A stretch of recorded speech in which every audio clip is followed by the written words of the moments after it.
Јавна соба, слика и прилика на општество кое тоне во неморал. Малолетничка порнографија се шири на социјалните мрежи, што ќе покаже истрагата на МВР и јавното обвинителство.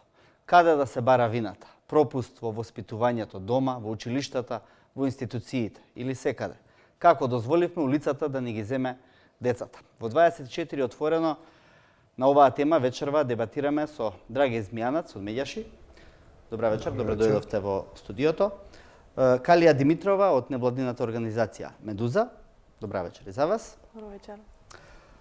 Билјана Николовска, психолог од Основното училиште Ѓорѓија Пулевски. Добра вечер и за вас. И аналитичарот, поранешен началник Љубомир Ѓурчевски, со кого повеќе ќе разговараме за овие криминалистички елементи на целата оваа приказна. Тука во студиото се ученици од неколку училишта, средни училишта во Скопје, кои што исто така имаат што да кажат. Јас на почеток би почнал со вас. Можеби би замолил микрофонот да дојде кај некој кај... Да, не е проблем било каде. Како го доживеавте ова што се случи со обелоденувањето на оваа група, која што подоцна прерасна во еден својвиден скандал, а таа постоела толку многу време? И прво представете се бе. И јас сум трета година средно во Јахја Кемал и сакам да кажам дека ја не го доживувам ова како големо изненадување, само беше со тек на време кога ќе се фати ова. Ова во Македонија можеби сега ќе се дознае дека не е меѓу првите, туку една од сегашните најголеми. И мислам дека ова беше голем поттик на свест за како сите можеме да се справиме и како треба, мислам општо да се справиме со сето ова. Справувањето допрва треба да почне. Очигледно така, проблемот е многу длабок и голем. Јас би ги замолил и дел од колешките твои да се вклучат. Како вие го доживеавте лично ова што се случува? Дали има и примери на ваши соученици што можеби на било каков начин се тука инволвирани и сега се всушност жртви на целиот овој процес? Лично јас немам ни познаници, ниту пак познавам лично некои личности што се справиле со сето ова, но знам дека моите соученици и многу други луѓе се жртви на ова директно или индиректно познаваат некој што е. Мислам, ако може да го познам микрофонот, ако може да се Повелете. Најпрво би сакала да посакам добра вечер. Јас сум Ангела Петровска и сум 4-та година во Васил Антевски Дрен. Лично овој проблем кој што го доживеавме, според мен е уште еден доказ дека ги губиме вистинските вредности, традиционалните морални норми врз кои што треба да се гради едно општество. Како личности сметам дека колку повеќе се занимаваме со вакви работи, толку повеќе општеството тоне и ние ги губиме правите вредности. Од аспект и од машкиот аспект, односно учесниците и членовите кои што биле во таа група, и од феминистички аспект од страна на девојките кои што се загрозени во овој случај, сметам дека од двете страни имаме поразени личности кои што ќе не може да проложат во општеството бидејќи немаат своји норми, животот си го темелат врз некои други работи, а исто така имаме и жртви. По мене ова е многу голем проблем за општеството. Да, со последиците од овој проблем допрва ќе се занимаваме и во текот на емисијата секако ќе разговараме за тоа.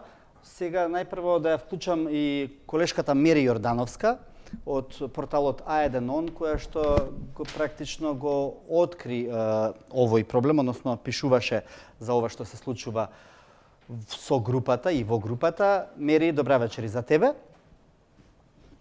Добра вечер и поздрав до гостите. Сакам да те прашам на почеток, денеска се случи нешто невообичаено, сите твои социјални профили беа избришани од страна на социјалните мрежи. Зошто? Јас се уште не знам зошто, добив такво известување од страна на Facebook и од страна на Instagram дека моите профили повеќе не постојат. Причината беше наведена како најверојатно ширење на порнографски содржини. Ова предпоставувам, бидејќи немаше некое конкретно објаснување, станува збор за принтскриновите од групата на Телеграм кои што ги разменував со колегите пред да бидат истите едитирани и замаглени, нели ликовите на девојките и на имињата и презимињата кои што се наоѓаат на тие принтскринови и тие беа разменувани во преку инбокс на Facebook. Facebook најверојатно според стандардите на Facebook тоа се смета како размена на порнографска содржина, па и од тие причини беше избришан мојот профил и покрај тоа што се пожалив на тоа не беше одобрено моето барање да ми се врати профилот, образложив дека станува збор за работење на истражувачка студија, дека станува збор за материјали кои што понатаму се обработуваат и не се објавуваат јавно.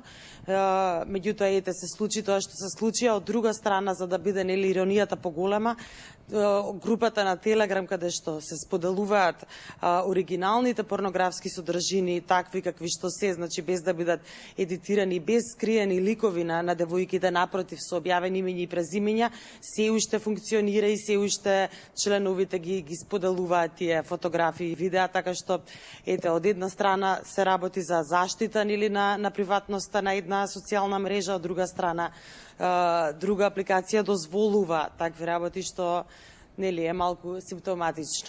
Мире, ти разговараше со еден од креаторите на групата на Телеграм, кој што практично објаснуваше дека групата била создадена за друга намена. Какво е поточно ова објаснување? Како тоа успеало таа една намена да се пренасочи кон нешто сосема друго и практично да оди кон порнографија, па дури и подведување?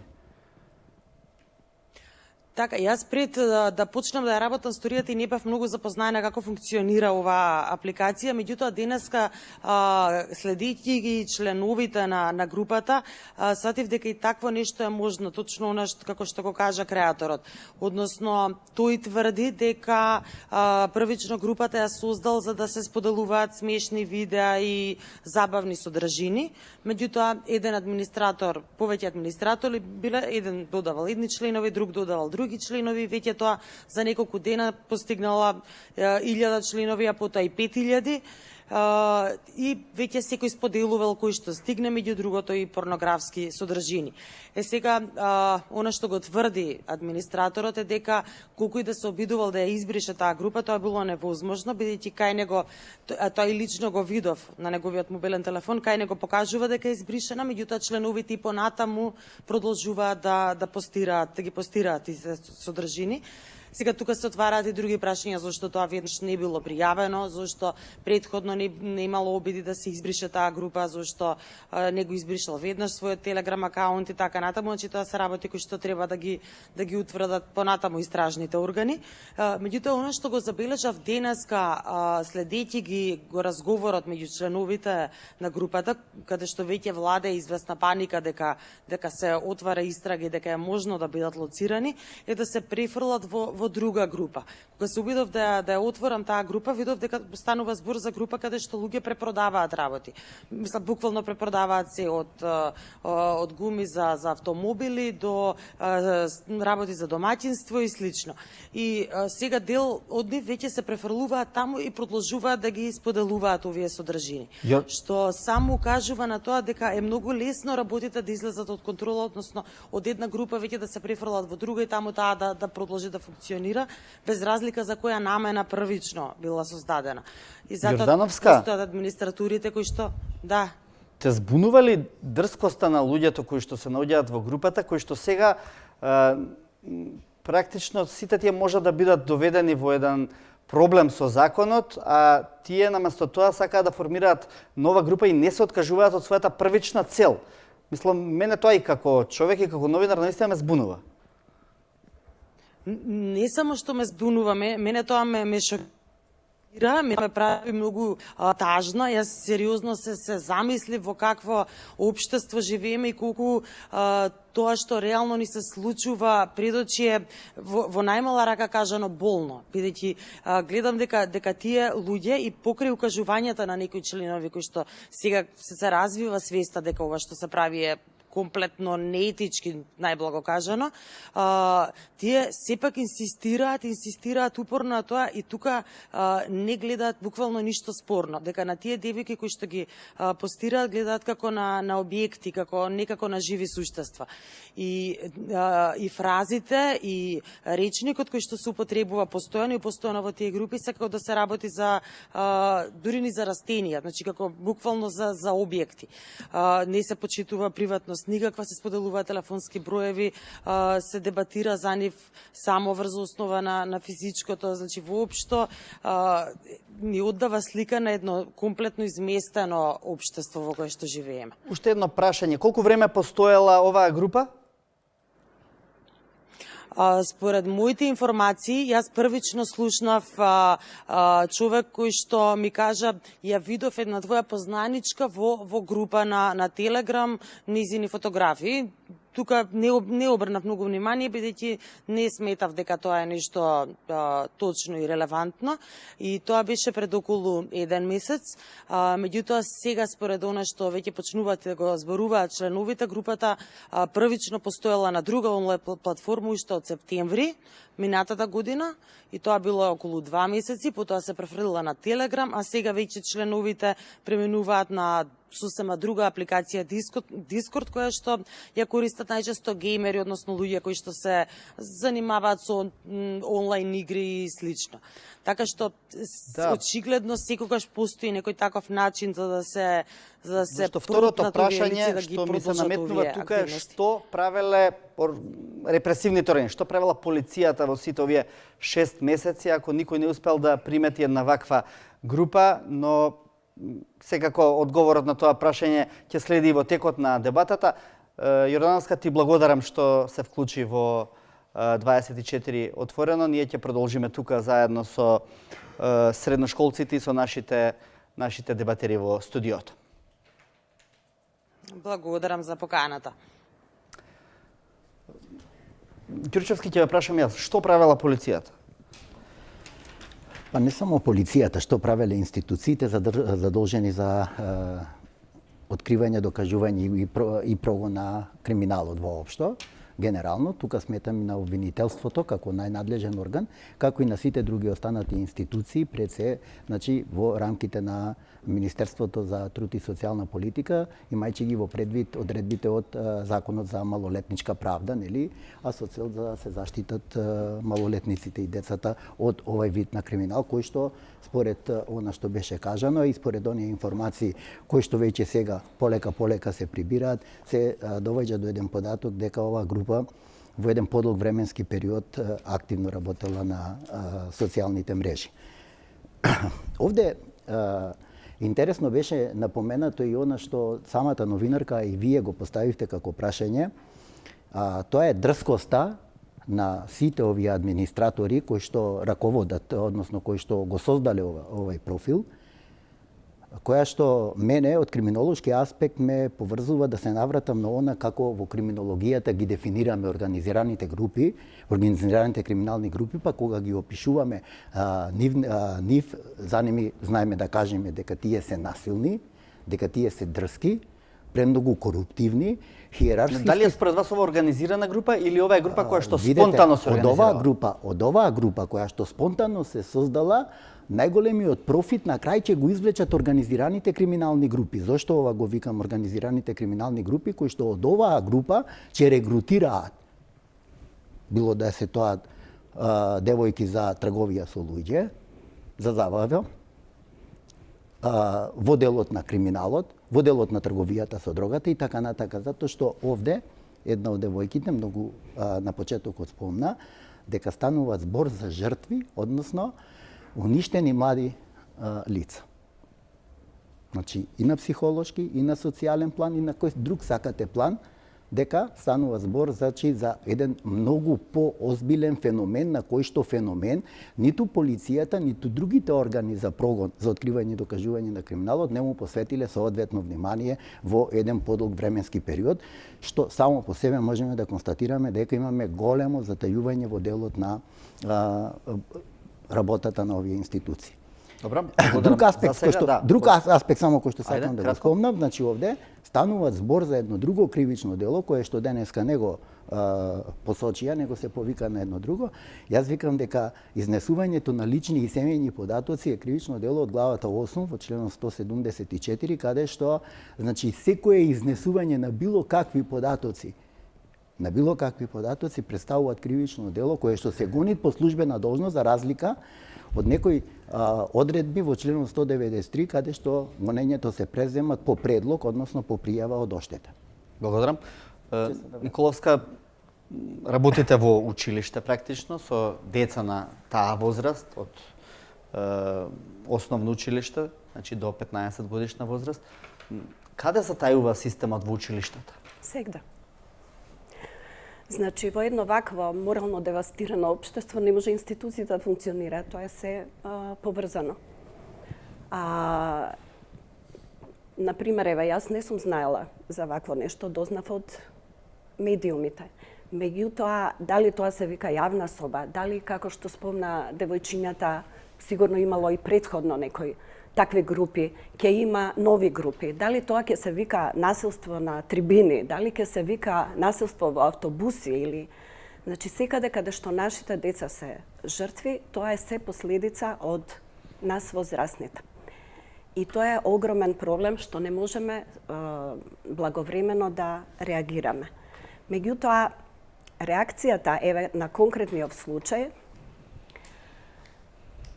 секогаш ќе следи, да речеме, со санкции, откако веќе ќе се појават жртви. Значи, ние што треба? Треба да ги јакнеме децата, да децата направат дистинкција, што е интимност, што е негово право, почитување на своето тело, почитување на својата личност, да бидат задоволни од себе. Од мала возраст да ги учиме да градат позитивна слика за себе, да ја градат самодовербата, за да можат да проценат кому да му дадат доверба. Значи, овдека станува збор, јас како што разбрав, злоупотреба на дечковци од девојки што им пратиле слики. Некој дури пратиле и без не на дечко, него поотворено, да речеме. И тоа е прашање што треба да се разгледува. Значи, сметам дека постојано зборуваме дека системски треба ги решаваме работите, ние немаме ништо од систем во било што. Јас, бидејќи сум во образование, веќе тргнам од образование. Погледнете, ние зборуваме од распадот на Југославија за реформи. И правиме нон-стоп реформи, ние имаме само зголемени програми и оптоварување на децата. Им ги зголемуваме часовите. И што правиме? Само додаваме нешто ново. Децата веќе се безидејни. Безцелни, не знаат ни, апатичност се појавува. Добро, еве нешто конкретно да ве прашам. Да. Сега, после ова што се случи, ќе отворите ли во вашето училиште разговор со децата на оваа тема? Вие сте психолог. Значи, јас и сум разговарала веќе, бидејќи има тој сайбербулинг, станува се по интензивен и сме имале вакви случаи, меѓутоа на некој по-индивидуално или по-тесно ниво, да речеме, меѓу неколку ученика и сето тоа. Значи,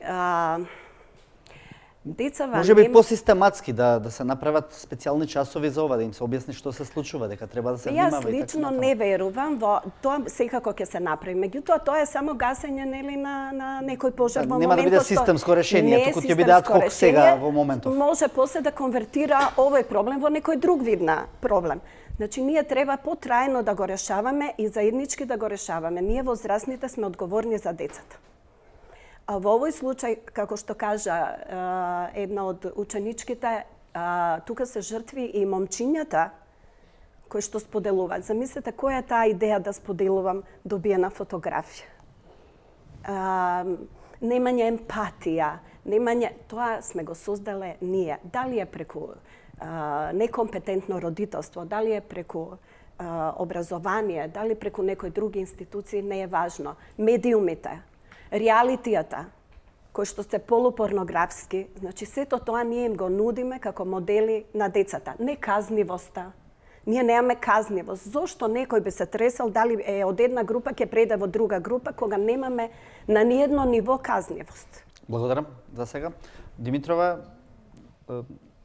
очигледно тука се станува збор за жртви во овој случај, кои што деновиве пак се предмети на една двојна виктимизација, ако може така да кажам, бидејќи на социјалните мрежи се поставуваат прашања од типот па што они праќале фотографии. Мислам, како гледате на таа работа? Каде се лоцира овој проблем во кој што општеството не може да ја препознае вистинската жртва во случајот?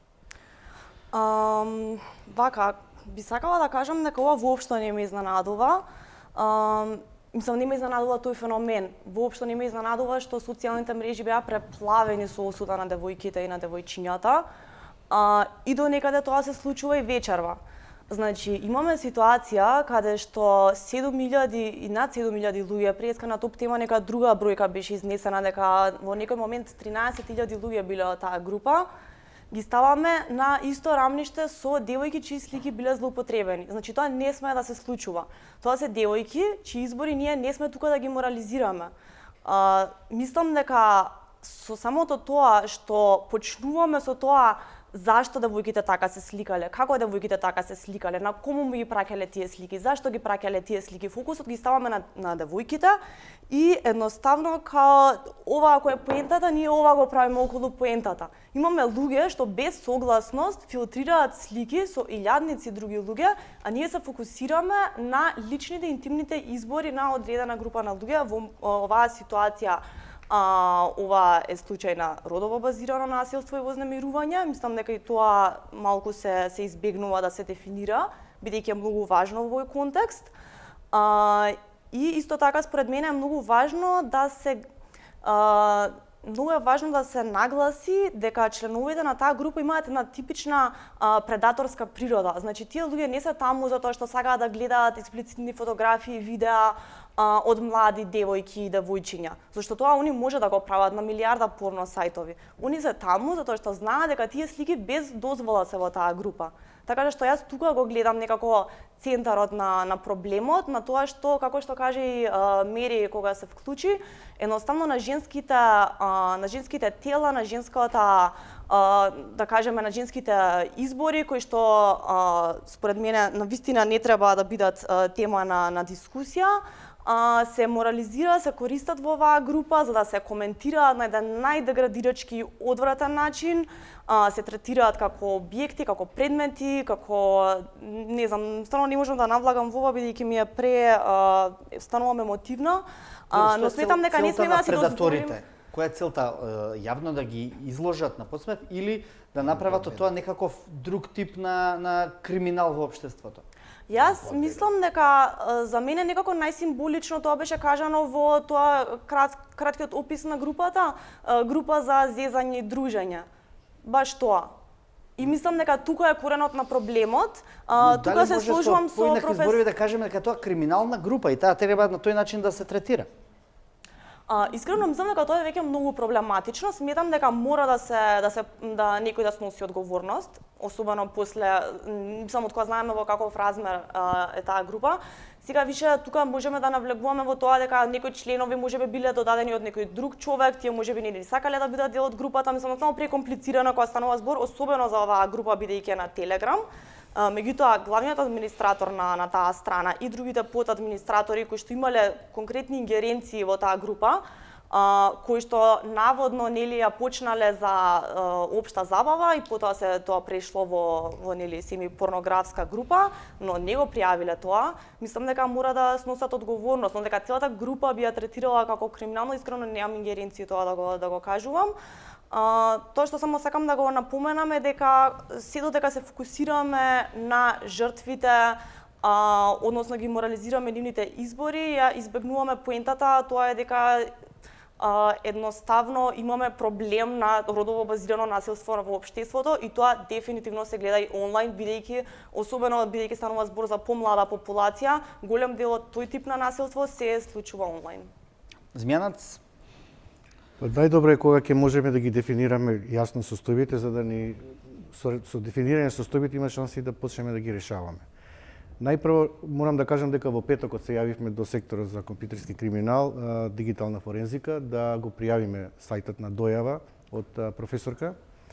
платформата Telegram, а денеска го сторивме истото, бидејќи тие веќе мигрираат во ХМ, да посветат внимание МВР и овој сектор за компјутерски криминал. Тоа е едниот момент. Од аспект на превенција, она што морам да кажам, точно е дека е сајбер насилство и родово базирано насилство, но исто така е исто точно дека многу малку се говори во воспитно-образовниот процес околу превенција за заштита на лични податоци од сајбер насилство, злоупотреба на приватни фотографии, дисеминација и дистрибуција, која исто така кривично може да се гони.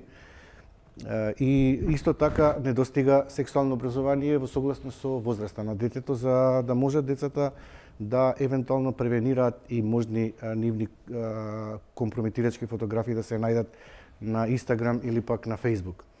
Оно што е проблематично е тие предаторите за кои говорите, веројатно тоа е и можна потенцијална педофилска мрежа кој треба да ги гони полицијата, затоа што девојчињата во секој случај се жртви и со нив треба соодветно да се постапува, затоа што таму имало и лажни профили порнографски со идентитет на девојчиња, со цел да ги компрометираат, а тоа значи можна уцена и злоупотреба и ставање во канџите на педофилски мрежи и евентуално трговија со нив, уцена, закана, а исто така имало и реални фотографии. Сега тие реални фотографии се објавувале меѓу приватна комуникација со своите другарчиња, можеби и дечковци, но она што е многу важно во превенцијата и заштита на децата и личните податоци, односно во сајбербулингот, е децата треба да кога отварат Инстаграм, бидејќи Инстаграм очигледно најмногу го користат помладите, треба да ги заштитат профилите и треба да внимаваат какви содржини споделуваат. Тоа не значи дека целата вина ја насочуваме кон децата, но ако децата се самосвесни и доволно едуцирани, ќе имаат и контролни механизми за саморегулација околу нивното користење на интернет. Бидејќи една фотографија отиде во мрежата, таа нема можност веќе да некој ја сопре. Таа е отидена. И виктимизирањето и стигмата која девојчето ќе ја добие во јавниот свет, не може не може никој да ја помогне, дури ни со санкции од страна на МВР и одделението за компјутерски криминал. Морам да кажам дека на граница беше, и мислам дека коректно новинарите известуваа кога сака да го актуализираат проблемот.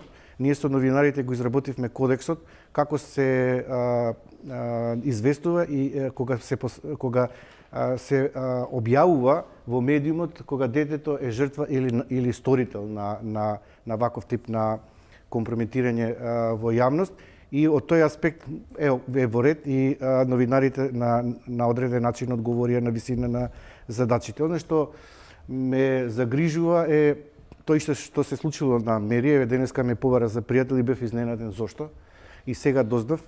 И навистина новинарите мора да влезат во едно истражувачко новинарство и тоа не треба да им го ограничи ниту еден интернет провайдер, ниту пак една платформа, затоа што тоа е нивна задача проблем кој што само да докажам, извинете, нивна задача е да го откријат, бидејќи тие се сојузници, партнери на граѓански сектори, на родителите и на полицијата. Така да апелирам, ако може новинарите, сите кои имаат капацитет и можност и знаење, да влезат во истражувачко новинарство за да се стави под контрола оваа група. Сега овде тука зборуваме за редица на кривични дела кои што можат да излезат од целиот овој настан, како што спомна и Змијанац. Сепак имаме чувство дека институциите преблаго реагираат, дури и со изјави кои што се сосема спротивни. Министерот кажува едно, заменикот министер кажува друго.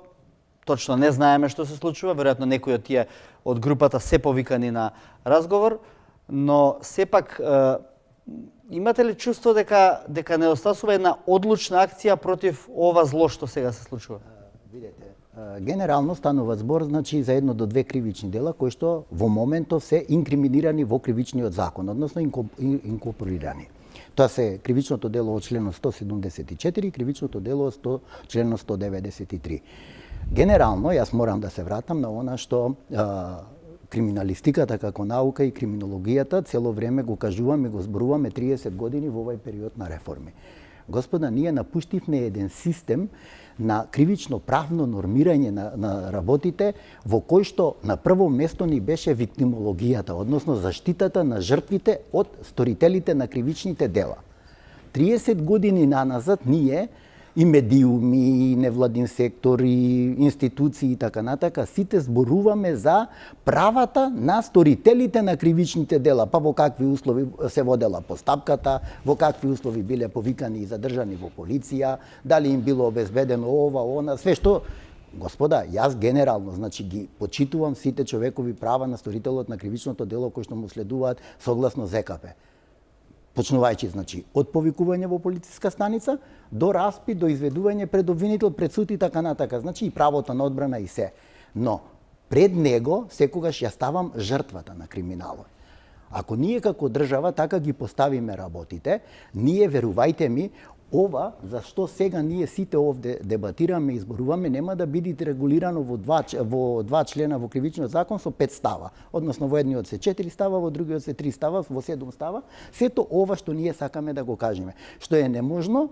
И на друга страна да е трагедијата најголема, санкцијата со која што се заканува државата према сторителите на овој вид на кривични дела. Значи зборуваме за подведување, за злоупотреба на децата во делот на прикажување на порнографија и така натака. Значи максималната казна е до година дена. Значи од парична до година, тоа е катастрофално лоша состојба, значи каде што треба законодавната власт, почнувајќи и тргнувајќи од начелото на превенција, значи мора ова сето да го изрегулират, да му посветит доволно внимание, каде што ќе побарат соодветни мислења и од образовниот систем и од сите надлежни институции кои што работат на оваа проблематика, се со цел да постигнеме поголема превенција и поголема заштита на децата во делот на нивната злоупотреба, односно да не бидат жртви на криминалните групи. Кога ова го зборувам, значи како да ги заштитиме, верувајте ми, јас тргнувам секогаш од она начело дека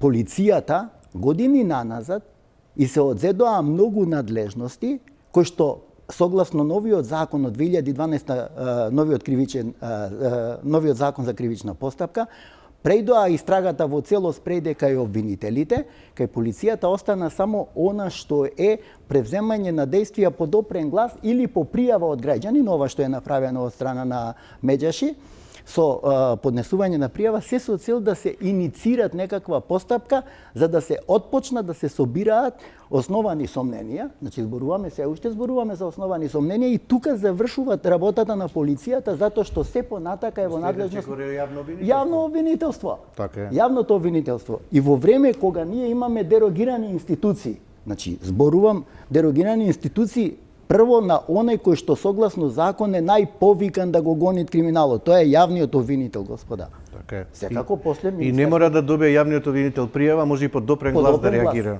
По допрен глас. Дури јавниот обвинител каде што имаме кривични дела кои што се превземаат и кои што се гонат по службена должност, е должен да ги проследи овие провајдери, администратори, не знам, социјалните мрежи и така натака, се со цел кога викаме дека некои од политичките партии од политиката денеска ни се само секунда ве молам.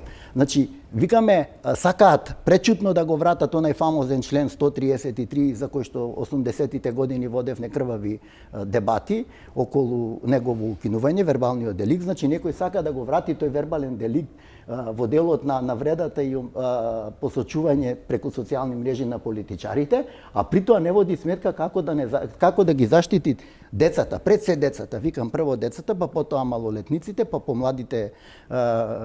Може ли нефункционалноста на системот да биде проблем? Јас прочитав некаде дека и политичари и бизнесмени поранешни биле вклучени во групата и тогаш имаме ние пречка да институциите бидат во функција на заштита на правата на децата? Во начело, немате организиран криминал без учество на власта. Значи да не се лажиме, ако сакаме точно да зборуваме. Освен ако намерно влегле за да ги гонат. Точно пазите, уфрлањето, тоа андеркаверите, уфрлањето на служби внатре во групи со цел да се извлечат податоци за откривање и докажување на кривични дела е сосема друга работа за која што обвинителот во најмала рака треба да излезе и да дека за интерес на истрагата се преземаат одредени действија. Но пазете, проблем е што ние овде 5 дена дебатираат по медиумите, значи силна дебата по медиумите, имаме званични пријави од институции и од невладин сектор и од сите до Министерството за внатрешни работи, а никој не излегува со званична информација, со тоа што денеска имаме една состојба која што јас пред некој ден ја коментирав на Алфа телевизија, каде што заменскиот министер и министерот за внатрешни работи во време кога се поставени за да спроведат избори, значи тие имаат надлежности само во делот на изборите, се расправаат околу врзани потписи за превземање на професионални действија од страна на полицијата. Пазете, сега полицајецот ќе чекат наредбата да ја потпишат двајцата за да излезат на лице место. Мислам, тоа се абсурди. Змјанов, кога рековте некаде прочитав дека политичари, можно ли политичари, и бизнисмени, полициски структури да стојат за двакви не знам, еве, таков тип?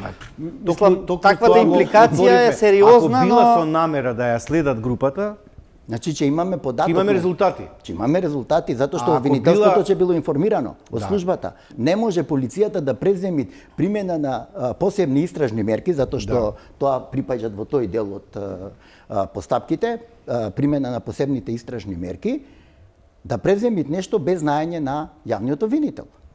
Да не се лажеме, полицијата тоа не може сама за себе да го спроведи.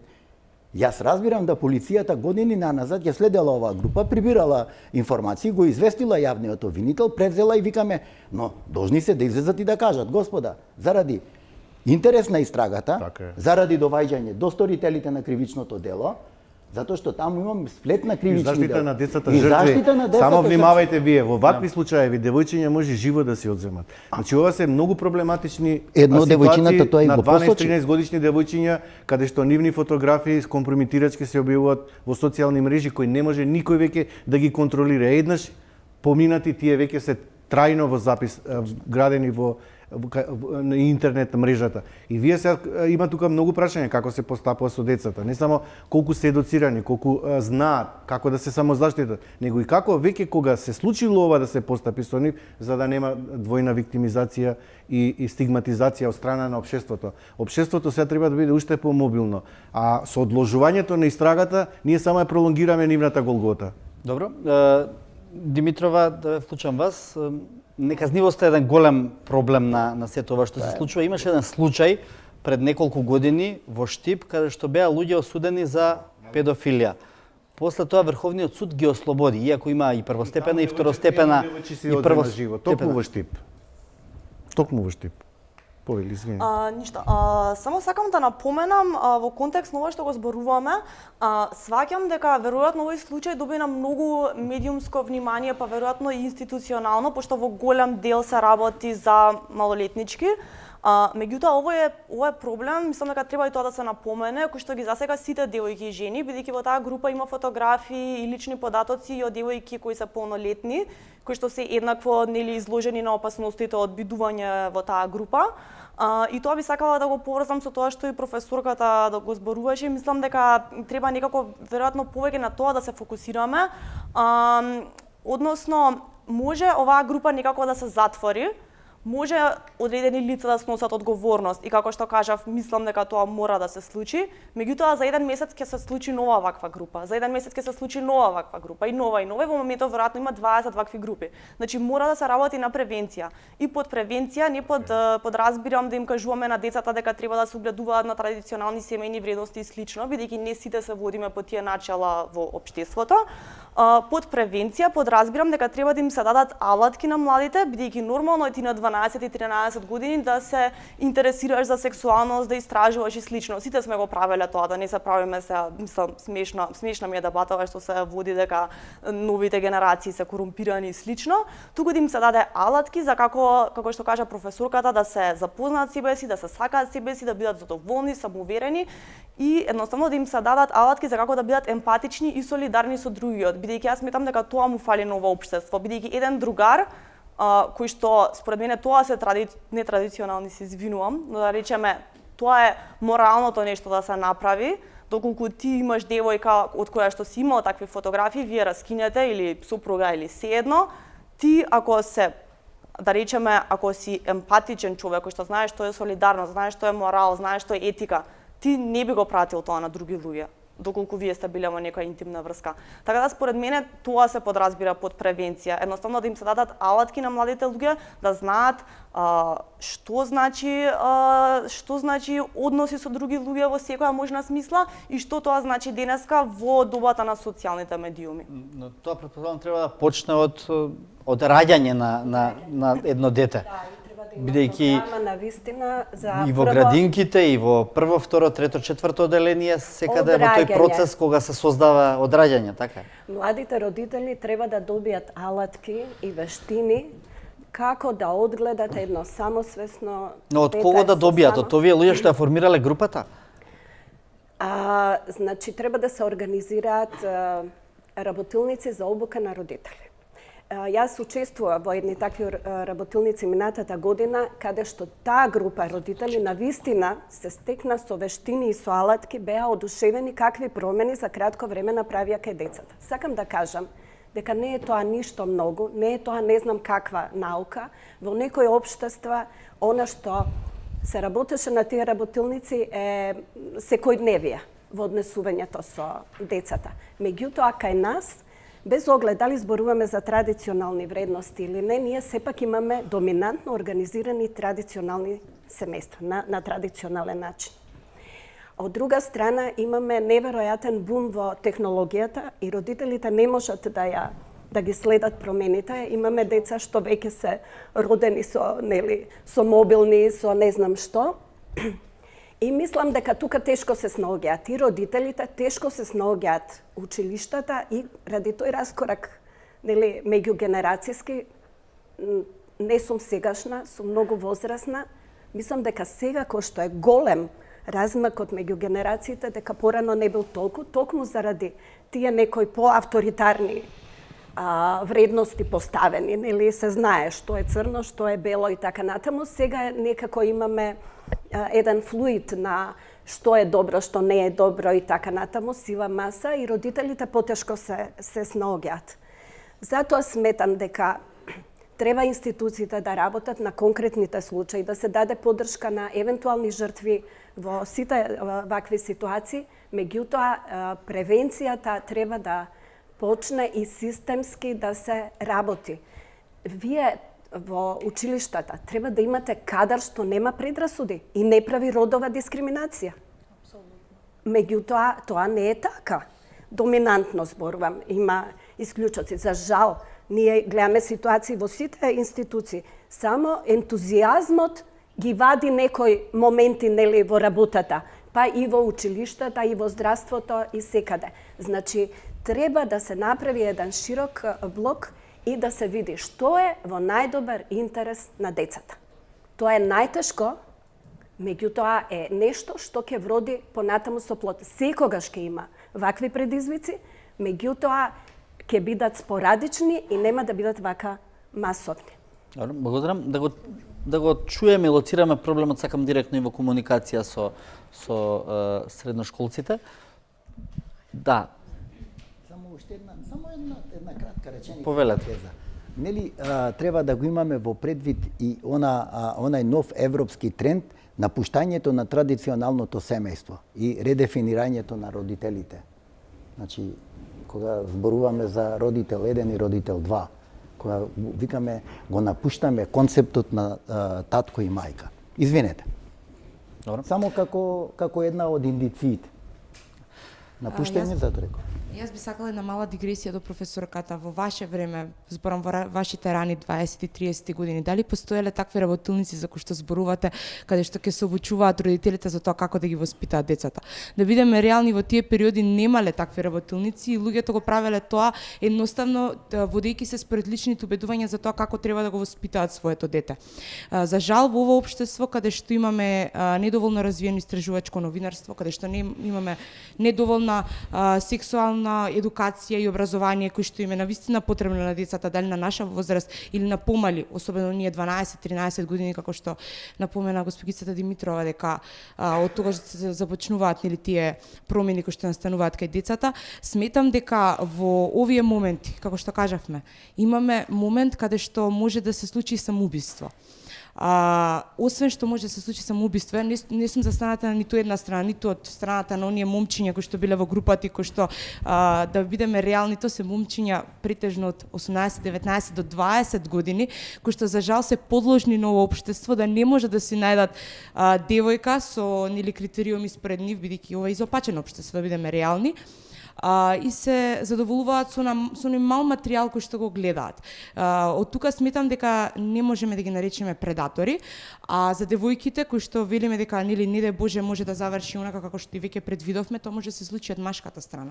Може да се случи притисок во тоа момче кој што случајно се нашло во таа група, подложно врз од влијанието на своите другари, види го ова, вака треба да правиме, така треба да правиме, под притисок на неговите родители може и тоа исто да го направи, тоа исто така треба да го гледаме. Исто така не сметам дека има родово насилство, затоа што од блиски извори дознав дека има група која што не е туку актуелна и нема туку голем број на членови, каде што членуваат женски припаднички и споделуваат фотографии од машкиот пол. Што ќе кажеме сега на ова? Ќе ги обвиниме тогаш повторно машките?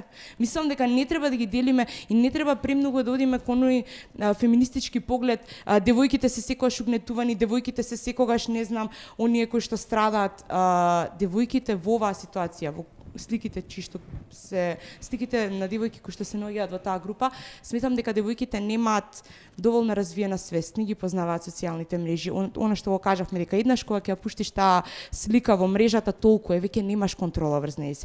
Според мене сметам дека нема доволна развиеност во однос на тоа со социјалните мрежи и мислам, не би сакала никого да навредам, но нивните морални гледишта и етички норми врз кои што се заснова нивниот карактер се навистина премногу на незадоволително ниво. А оние девојки кои што ги имаат или нормално праќано своите фотографии кон момци со кои што партнери нивни кои што биле подолго време и со кои што имале интимна врска, повторно ќе се запрашам за нивните сваќања во однос на животот. И пред 30 години немало социјални мрежи на кои што сте споделувале или споделувале моите родители, баби, дедовци фотографии, па постоела таа интимна љубов или интимна блискост помеѓу партнерите. Толку. 30 години со така жените немале право на имот по светот, па не се навраќаме на тоа време како позитивен пример. Точно, јас би се навратила на тоа, бидејќи сметам дека тие параметри, тие вредности кои што ги имале, треба горе-долу барем малку да ги имплементираме во денешницава, затоа што во овој неред и апатија ние се изгубивме, да бидеме реални. Не, сосема си во право дека се изгубивме, сосема си во право, иако тој контекст во тоа време сосема различен.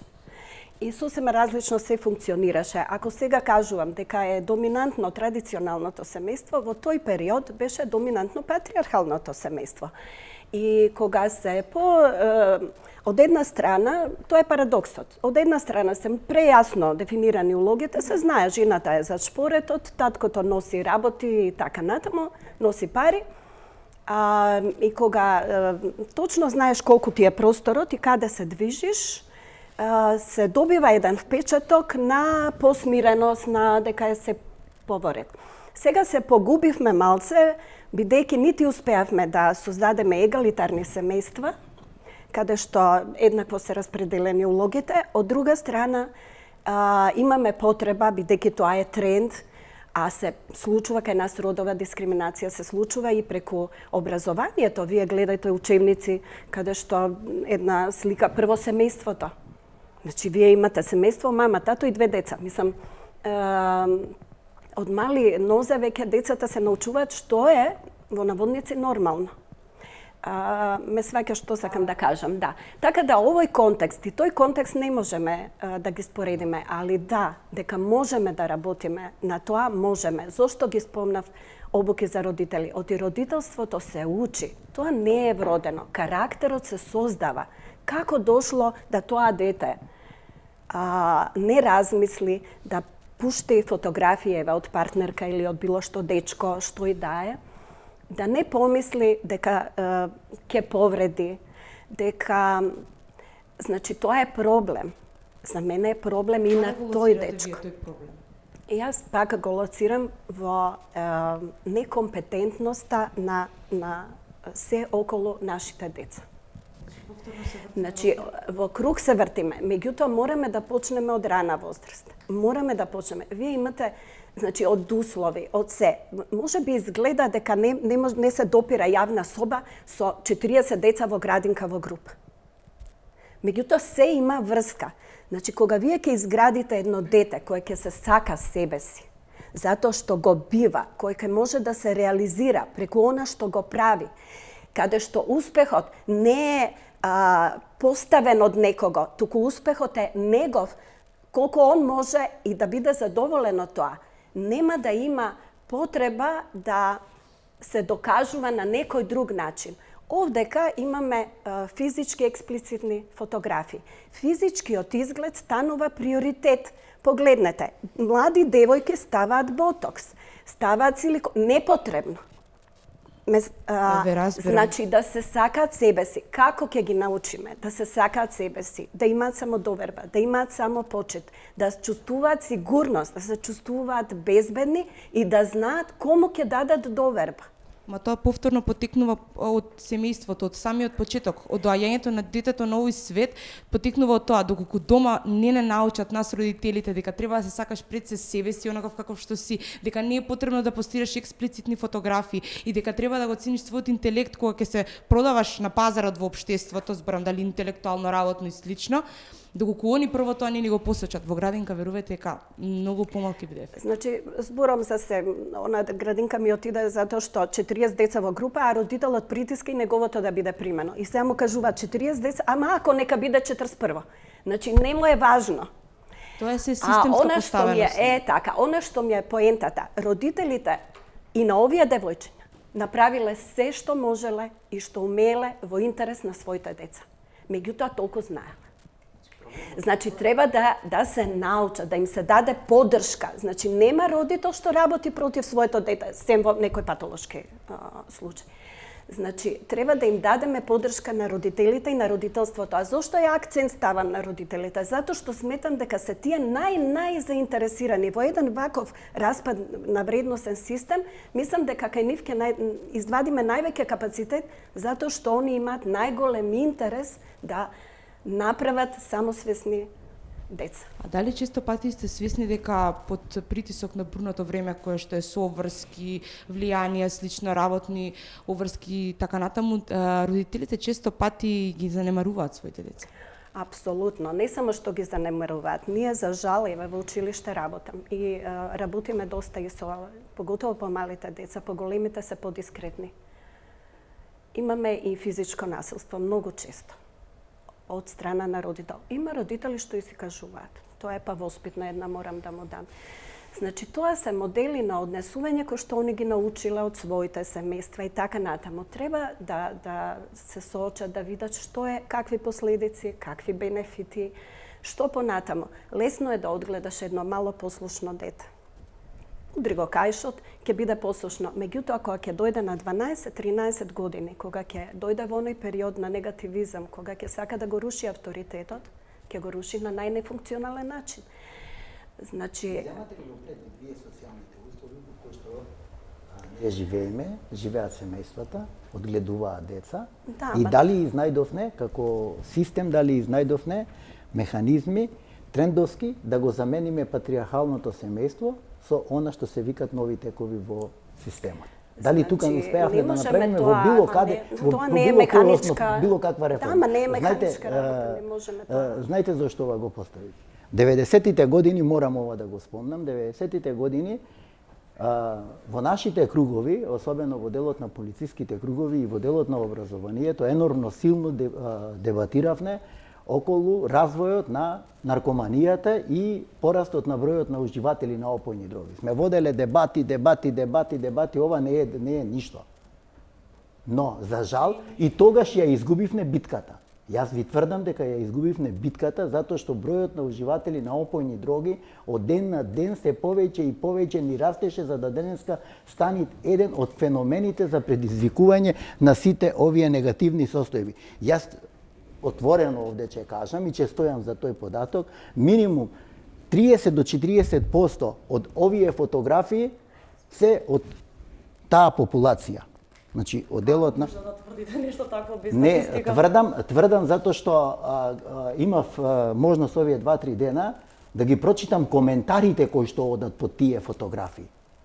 Па што све им се нуди за замена, што све се коментират и какви вулгарности се употребуваат во тие коментари. Добро, мислам дека ова се веќе спекулации. Не се шпекулации, јас ви кажувам дека кога тогаш ја изгубивме битката, во делот на ова што го спомнав 90-тите години, јас ви тврдам дека во оваа замена, затоа преđe се уфрлив кога реков напуштање на традиционалното семејство. Факт е дека ние Добро, треба да благодарам. напуштаме. Змјанац, Сакам да се надовазам, но изгубивме битката, но не сме да изгубиме битката на одговорно и позитивно родителство. Тоа да. Дали се тоа семејни, традиционални, било какви Тука се етички, согласувам. морални, општествени вредности, Се тоа е друго согласувам, прашање. така е. Одговорен родител е кога точно му посветува квалитетно посветено време на своето дете, остварува комуникација, го сака, такво какво што е го прифаќа со неговата специфичност и индивидуалност, го охрабрува и му е поддршка. Тука се согласувам. Тоа не спорно. И само во такви услови има многу поголеми шанси родителот да биде коректор, консултант, советник, а не да го казнува или пак да го санкционира. Затоа што детето има потреба од поддршка. Ако не му посветиш внимание на детето од страна на најблиските и родителите и не го добие соодветниот третман во училиште или таму каде што учи, тогаш тој ќе бара внимание на друго место. каква Социјалните поддршка ќе мрежи добијат се сега овие опасно- жртви на овој криминал што сега се случува? Каква поддршка од општеството ќе добијат, од институциите? Тоа го кажав на вас? почетокот дека има потреба да се постапува со деца во жртви и дека превенцијата од сајбер насилство и родобазирано насилство и сензибилизирање на тие кои работат со нив е многу клучно за да немаме дополнителна стигма и виктимизација. Значи тоа е многу чувствително прашање, дали тука центрите социјална работа, дали стручните служби во училиштата, дали со едукација на родителите како да постапуваат со децата, навистина е многу би рекол предизвик и одговорно од сите. Значи децата не смеа да бидат сега во овој момент препуштени сами на себе. Ако веќе биле препуштени околу само заштита и регулација, како да се само заштита од сајбер насилство, сега кога веќе се жртви, кога зборувавме треба со дополнително да се средношколците, тие ни ангажираме. рекоа дека знаат одредени примери. Еве, може ли да ми кажете како комуницирате вие со дел од тие луѓе со кои што имаат таков пример негативен во ова? Повелете. Да. Најпрво, добро вечер, Да. да имав шанса до сега. Јас сум Клара Митевска, сум ученик од втора година во Јахија Кемал во приватното училиште. Има случка, мислам, другарка лично блиска, вчера ми се обрати и ми кажа дека била навредена најпрво лично, дека наводно испратила слика од себе си лично во групата, нели, јавна соба што е моментално актуелна, иако она навистина не го направила тоа. Имам исто прашање до вас. Што мислите лично, како би се подигнала самосвеста кај младите, односно, еве, во случајов кај девојчињата, кој би бил главниот фактор кај девојчињата да, нели, еве, од една страна да престанат да прават вакви работи и да излегуваат вакви проблеми и понатаму, кои што верувам дека би имале некаква шанса, бар повисоките органи на држава да ги решат? Значи, јас сам веќе зборував на оваа тема, ама бидејќи кажуваме некои ствари по повеќе пати, мислам дека е многу важно да се разбере дека нема да престанат луѓето да прават нудс. Мислам, едноставно 2020 година многу голем дел од комуникацијата на младите се случува онлайн, голем дел од комуникацијата на младите е секстинг, вие би требало веројатно тоа да го знаете, и не можеш ти како возрастен човек да му се поставиш на млад човек со некој авторитет дека твојата вредност од твоето време кога не постоеле социјални медиуми е правилна и дека тоа што тие го прават е неправилно. Туку треба едноставно треба сеопфатно сексуално образование. Не знам дали веќе го кажав ова, ама еве вака Јас по го кажав. Да, мислам Прикладно ова за детската се зборува возраст. секој ден, да, мислам треба да се почне од основно образование, потоа во средно, има методи и модули за како тоа на секоја возраст од развојот на детето и потоа на тинејџерот соодветно се прави. Сеопфатното сексуално образование баш заради тоа се нарекува сеопфатно, бидејќи не се фокусира само на репродуктивни органи и слично, туку на целокупниот емотивен и сексуален развој на младите. И преку сеопфатното сексуално образование, што веќе е докажано во поразвиени земји кои што го користат како модел, се развива некои по-здрави механизми, методи со кои што младите потоа комуницираат. Родово сензитивно е сеопфатното сексуално образование, се зборува за различни типови на семејства, различни типови на врски, затоа што многу од младите се чувствуваат дискриминирани баш заради тоа што не постои сеопфатно сексуално образование и не се доживуваат себе си, им само едноставно се маргинализирани како дома, така и во училиштето. Така што не може да се прави оваа дебата без да се стави фокус дека не мрдаме никаде без сеопфатно сексуално образование. Како прва точка, а како втора точка, јас би кажала дека до некаде сме во ваква ситуација, можеби и заради тоа инсистирање и крстање во традиционалните вредности и семејните вредности. Мислам, може да дебатираме што се семејни вредности. Семејна вредност во Македонија може за еден да значи едно, за друг да значи друго. За мене значи стапката на родово базирано насилство во семејствата. Страшно е, проверете. Тоа е семејна вредност. Семејна вредност е жената да готви, мажот да седи на фотелја како сликата во учебникот. Значи, ние традиционално сме научени дека жената е потчинета на мажот и затоа мене коментарите во оваа група воопшто не ме изненадуваат, но ме изненадува што голем дел од младите луѓе ја ставаат вината кај девојките кои што се единствено жртви во оваа ситуација. Благодарам. Повелете. Добро вечер, јас сум Бојана Бурчевска, втора година средна во приватното училиште Јахја Кемал и ме интересира што мислите за фактот дека многу деца, мислам, јас познавам многу луѓе кои што се влезени во таа група, меѓутоа тие тврдат дека не споделуваат никакви фотографии, како не прават ништо во групата конкретно, но едноставно како ја наблюдуваат целата ситуација, но сепак се влезени во таа група, значи сепак според мене се дел од проблемот. Што мислите вие за ова? Како дали според вас тие на некој начин придонесуваат за тој проблем да се развива? Знаеш, ако знаеш дека се случува некакво злодело и не кажуваш ништо во врска со тоа, си соучесник. На Медуза добивме многу пораки од жени анонимни или некои што ги познаваме, дека имаат колеги и слично кои што се дел од вакви групи, не знаат што да прават, не прашува дали може да ги пријавиме во полиција, ниф им ова се заебанција и така натака.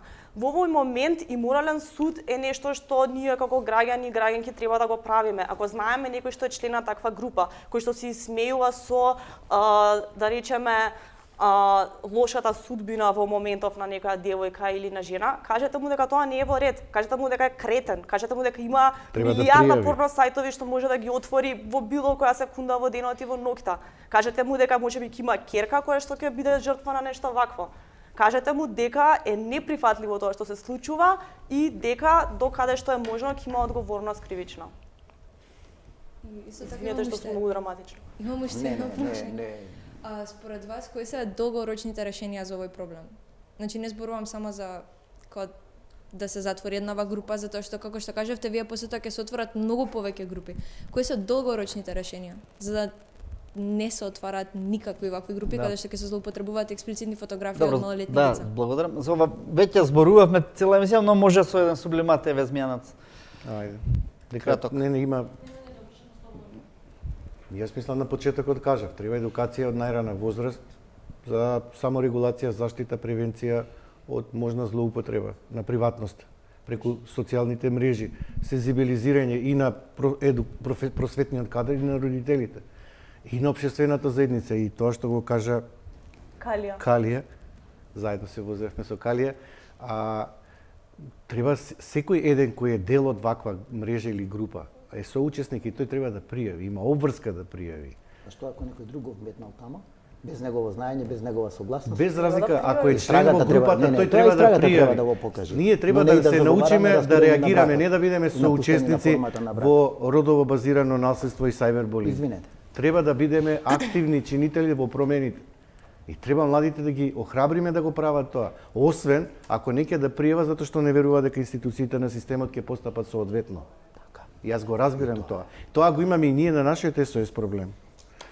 Имаме многу голем проблем да ја задржиме анонимноста на дојавувачот, затоа што институциите бараат кој дојавил, па дали е лажна дојавата, не постапуваат по анонимна дојава, бидејќи не сакаат да излезат на терен и да проверат реално што се случува.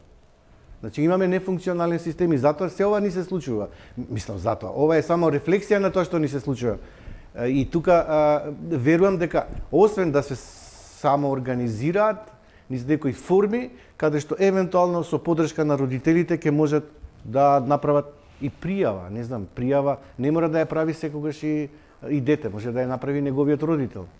Мислам дека има до сега една пријава од малолетна жртва која што пријавила заедно со своите родители. За мене е од особена важност и затоа стварно пробувам таа порака да ја пратам за целата оваа емисија.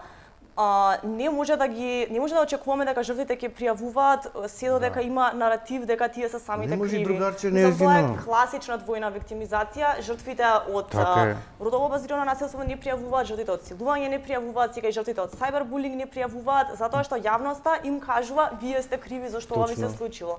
И тоа се случува од кога избив овој скандал до денес. Судир едно генерацијски, второ имаме концепцијски судир во системот. Кога викам концепцијски судир, имаме судир каде што на една страна самата држава повикуваат на демографски развој, а на друга страна имаме една ситуација во која што генерално зборуваме за напуштање на традиционалното семејство, неформирање на бракови и така натака и така натака. Значи тоа се два концепцијски природи кои што сами по себе еден на друг се опозиција. Сакале ние тоа да го признаеме или не сакаме ние тоа да го тука има еден признаеме? момент многу важен. Треба да се сензибилизира децата што е сајбер насилство, освен превенцијата и самозаштитата, и треба да преува да имаме активни чинители, да немаме наблюдувачи. Дозволете. Значи и при физичко насилство и Дозволете. при било кое Дозволете. друго насилство имаме една публика која го гледа и не реагира.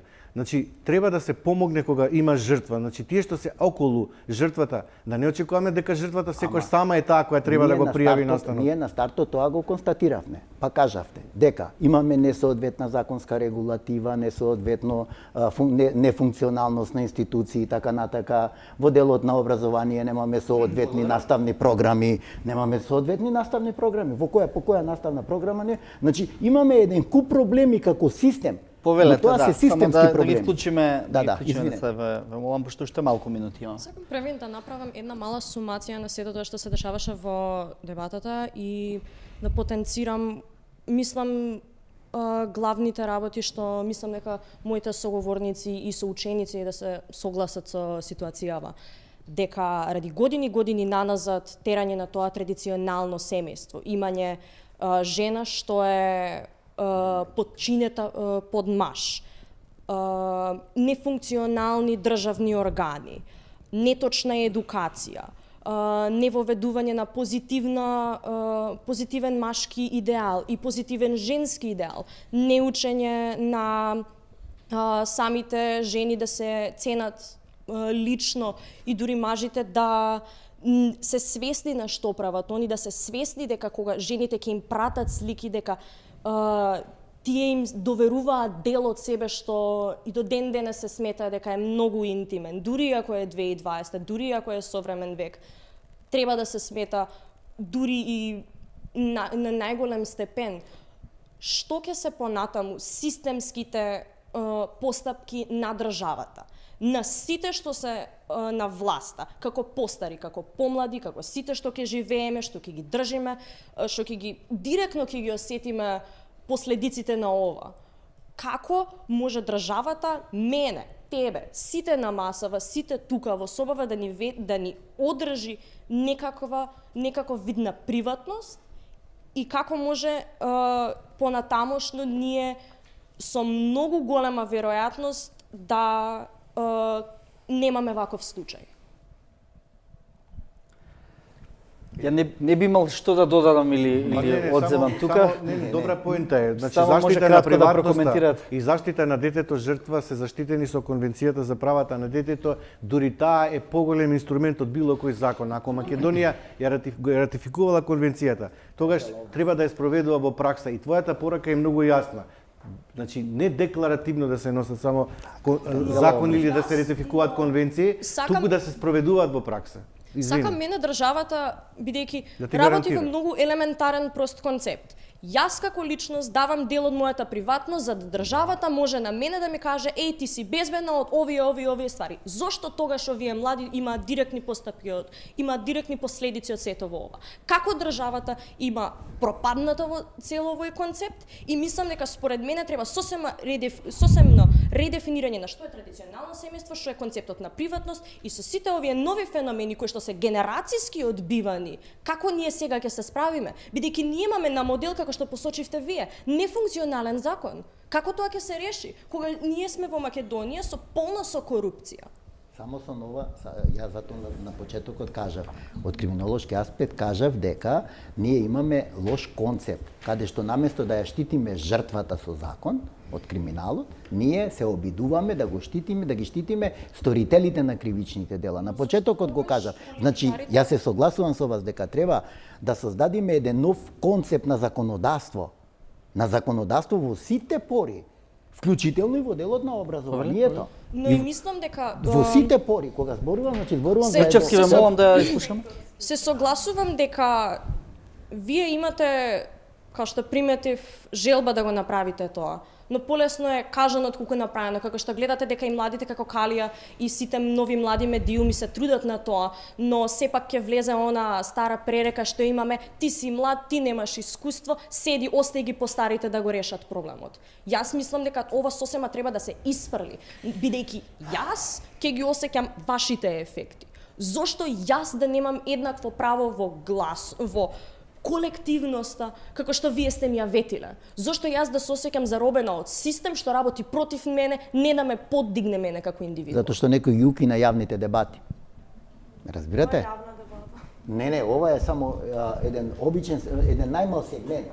Знаете на времето какви јавни дебати се случува во делот на образованието, во делот на местото на живење, во делот таму се расправа и таму се расчистува со проблемите. Значи јавните дебати дава еден одреден резултат. Точно во оваа насока каде што викаме промена на Зошто тогаш не се направени нови јавни дебати? Знаете, затоа рековме, затоа констатиравме дека ние имаме системски проблем каде што системскиот проблем не е само во не дозволете, ние и во законодавно. Завршниот коментар од Николовска, ве молам. Одушевена сум. Надеж ми давате, затоа што приубави и пораки дадовте, и размислувања, и сето тоа, и навистина. Треба да бидете многу поактивно вклучени во сите промени што треба да се Сме вклучени.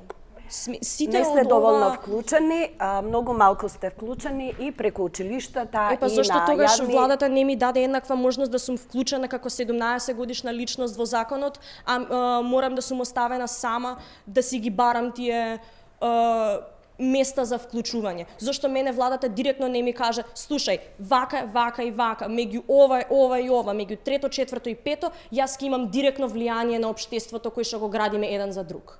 Бидејќи ова е мене, као што кажав на почетокот, мене не ме изненадува ова. Ова е само еден огромен ефект што го гледаме ние од години наназад, корупција, манипулација, мешање на системот за наша положба, за само да може да кажат тие што се во владата и дека имале повеќе пари.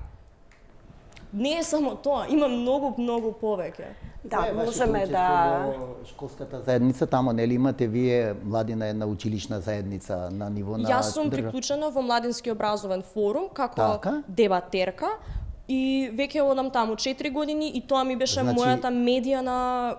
Вашата порака треба да ја слушнат вашата генерација и да се вклучат точно од тие дебати, Ама веќе е слушната, но вие не сте ни дале доволна можност за да ние го докажеме тоа. Нашиот глас не е слушнат.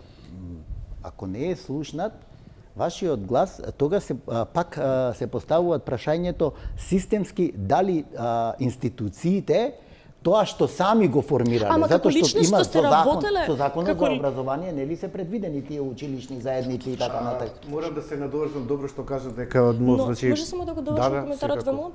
Но како личност што напоменавте дека сте работеле во владини институции, зошто тогаш вашите ефекти мене повеќе ми одат на негативно отколку позитивно? Видете, тоа се системски проблеми кои Но што не можете години вие да назад. го кривите системот кога вие сте и дел од системот. Ама јас не го оспорувам тоа, Но вие затоа зборите не во многу случајно, не трето- случајно реков, не случајно се вратив до 90-тите години. Значи Да, кога бидејќи вие сте биле дел од тие години исто така. дефинитивно се почна, тогаш ја почнав мојата кариера. Дефинитивно тогаш се почна да се создават генезата на проблемот. Но зошто кога Генезата сте на почнале проблемот кариера во тогаш било што? Во тој период, затоа што тогаш јас сум имал 25 години. Значи да равчистиме некои работи, затоа ви кажав девојче. И јас сум бил еден од тие кои што го дигнале гласот исто како вас 80-тите години, средината на 80-тите, против укинување на вербалниот деликт. Господин Чадиковски, Но вербален деликт е многу 133 апсурден пример, што не тогаш може нас сега да се судеа- аплицира. Тогаш нас не судеа и за размислување. Знам. За мислење не судеа. Затоа реков дека сум еден од тие кои што го дигнале гласот. Но Да, но зашто генезата, тогаш- генезата на проблемот, девојче, да дојдеме до генезата на проблемот во Но, се во извинувам. институционалниот распад на сите институции, не зборам само на Се извинувам, може само да- од 90-тите години нагоре. И генерално ние Зошто од година тогаш- во година тониме во Но зашто корупција, во тогаш, криминал и така но натаму. зашто тогаш истиот систем кој што сте го изградиле во 90-тите, кој што сте Видете, тоа е имале политичка завршени... определба, тоа е политичка определба во државата изградена Не е дека политичка единствени- определба, туку е единствениот едноставно правец- мислење за единствени- системски Не, за системско правец напредување на нас не е само општеството тамо. што мислам дека сите треба да го имаме. Како може вие да градите систем што ќе знаете дека за 5 години ќе пропадне? Девојче, Како? дозволете, ние генерално, значи сме изградиле како држава генерална политичка. И па, самиот концепт на држава значи, е- јас се согласувам со вас дека не е добро, дека не е добро. Дека не е добро. Затоа што секогаш во политиката и во системот мора да има алтернативи. А но- ние сме но, држава која се што викаме извинувам. немаме алтернатива. Викаме немаме алтернатива. Тамо и тамо, Не е крај. поентата на алтернатива да се има во систем, туку јас сакав да го посочам фактот како вие како личност што сте биле дел од истиот систем, што сте биле дел од тогашните нели проблеми дека тогаш нели дискриминирале луѓе што не се согласувале со идеалот на државата. Како тогаш вие како личност што сте биле многу долго да разбереме сите дел од законодавниот процес, дел од Не, од извршната власт, само од извршната, Добро. во законодавната не се сте меша. биле Само во поголем, сте извршната. биле на поголем дел од што јас сум сега. Како може вие тогаш да го дозволите ова до сега да стигне? Девојче, вие сте сега на многу поголема позиција него јас што сум бил на вашата возраст. Тоа е Не се првата согласувам. работа. Јас се согласувам и ќе ви докажам со факти и со аргументи. Тоа е првата работа. Дека сега е послободно општеството? Да, многу е послободно за разлика од периодот кога јас сум бил на 17 години и кога сум се изградувал. Пазете, кога сум се изградувал како личност. Значи во многу полоша ситуација него што сте сега вие. Не, дозволете, тоа било систем. Тоа било систем на вредности, кој што така бил регулиран. И се што ќе излезело надвор од тој систем представувало проблем за санкционирање. Па и ова е сега И проблем сега е за проблем за санкционирање. санкционирање, дозволете, затоа викаме. И ова што сега ние вечерва го дебатираме, значи е проблем кој што излегол надвор од системот, надвор од она што кажуваме дека е регулирано согласно закон и позитив, надвор од традиционалното семејство и од традициите кои што владеат во оваа држава. И сега се доведуваме во ситуација, значи првпат да отвориме една дебата каде што треба да Не е прв пат. Не, дозволете, каде што треба да ги искршиме, односно да ги отвориме вратите за една нова состојба во која што нова состојба нас не затекна. Значи ние Не се е меѓу најдовме првите затекнати. дебати која што се има стучено радио МОВ има екстензивно зборено, магазинот на Кали има зборено за ова и сите постари по временско, да речеме, напредни што постоеле многу поназад, сите само вртеле празно око на нив. Не, девојче, дозволете. Јас не кажувам, значи ние на стартот на дебатава констатиравме дека оваа состојба за која што вечерва разговараме, клеите 1 година и пол. Септември месец 2018. почетното, може би и пред тоа. Не, и пред тоа имало групи. Може само би и што пред сега- тоа имало. сега И пред тоа. конкретни Сега информации. сега ја дебатираме отворено, значи дебатираме и други медиуми, портали пишувале, работеле и така натака, но гледајте што ни се случува. И тоа од провајдерот, што ни се случува? Ја исклучиле новинарката, која што истражуваат и која што пишуваат, лепејќи етикета на криминогено дека таа навлегуваат, односно работи на ширење на порнографски материјали. Па не баш, тоа е затоа што различните мрежи имаат различна политика на... Така беше кажано од новинарката, ме разбирате? Сега, значи се споредувам јас генерацијски со вас. Но не А за разлика, не, дозволете, во тој период пак, за разлика од вас, јас сум бил премногу активен во тие младински организации, каде што сме изградувале. Мислам дека не можете истите примери да ги реплицирате од вас на мене. Генерално може да се каже дека се исти, нели? На 17 години, како што констатиравме сите претходно, дека од многу мала возраст дека мораме да почнеме да се едуцираме за овој проблем. Но ова е време каде што се што јас ќе кажам, се што јас ќе правам, дури и да е најмалото здраво на мојата најдобра другарка, ќе биде снимено. Се што и кога во овој случај ќе е пуштена слика како со експлицитен материјал, секогаш останува. Тоа во вашето општество не се случувало и мислам дека вие не можете вашите примери и вашите различни... ме вративте, ме направивте дека имам 150 години. Дозволете. Не, дозволете. Јас 90-та година кога отпочна транзицијата, имав цели 29 години.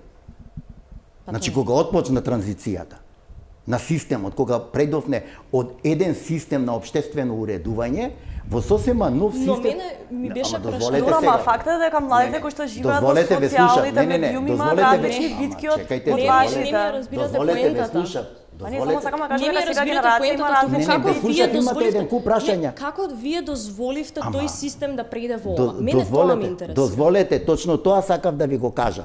Значи, таа реформа, односно таа системска промена, која што на нас ни беше наметната, значи ние не ја сакавме, ние не излеговме на референдум и да кажеме што сакаме и како сакаме, него тоа го добивне како една состојба дека воведуваме демократија и воведуваме човекови права и слободи, за кој што претходно имаше оценки дека во тој систем во одреден степен имаме нарушени човекови права и слободи, било да се тоа во делот на политиката, во делот на економијата.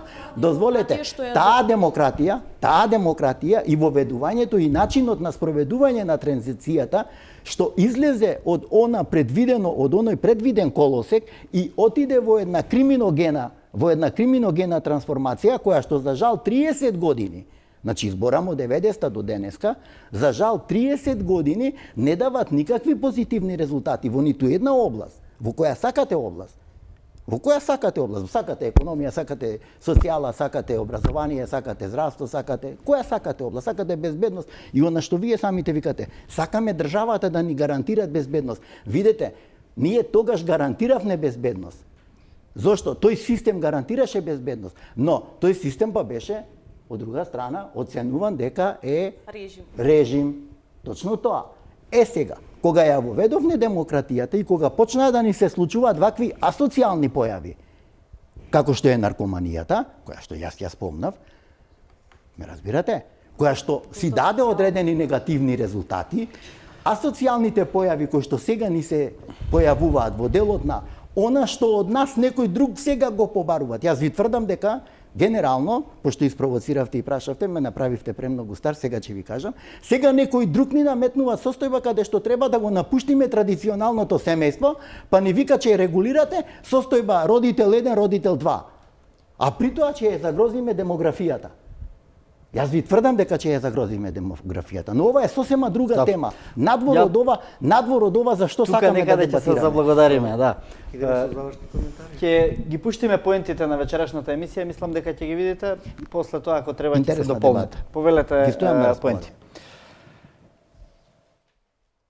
Сметам дека треба институциите да работат на конкретните случаи, да се даде поддршка на евентуални жртви во сите вакви ситуации, меѓутоа превенцијата треба да почне и системски да се работи. Вие во училиштата треба да имате кадар што нема предрасуди и не прави родова дискриминација. Законодавната власт, почнувајќи и тргнувајќи од начелото на превенција, значи мора ова сето да го изрегулират, да му посветит доволно внимание, каде што ќе побарат соодветни мислења и од образовниот систем и од сите надлежни институции кои што работат на оваа проблематика, се со цел да постигнеме поголема превенција и поголема заштита на децата од во делот на нивната злоупотреба, односно да не бидат жртви на криминалните групи.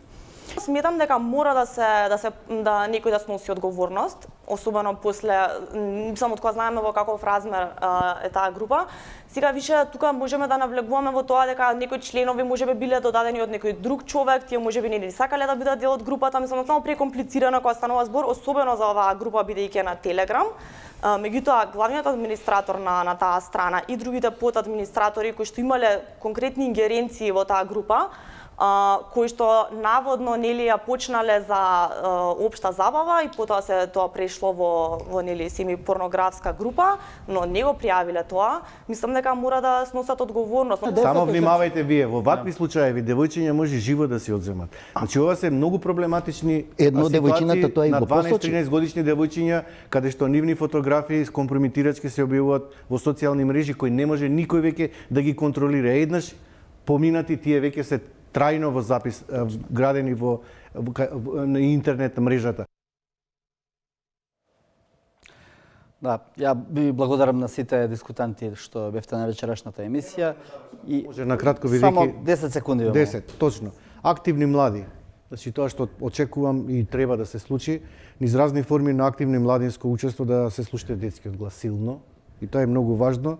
Низ промени, форуми, дебати, други организирани форми на действување. Само така може да се случи промена во општеството, зависи многу од вас. Ако ве попречува некој, подршка ви е детска амбасада Мегеши. 10 секунди. Само исто многу кратко, мала корекција, Медуза не е невладина организација, туку неформална група. Аз сум тука исто така од Хелсинскиот комитет за човекови права и сакам да кажам дека мојата поента е дека мора да им дадеме и во овој момент да им бидеме подршка на жртвите, а исто така дека институциите треба ова да се произнесат јавно, дека го осудува тоа што се случуваше во групата и дека се на целосно располагање на жртвите, особено Министерството за труд и социјала. Благодарам и на вас и особена благодарност до средношколците од неколку средни училишта кои што вечерва беа во студиото. Почитувани гледачи, останете понатаму со програмата на телевизија 24, следуваат вести.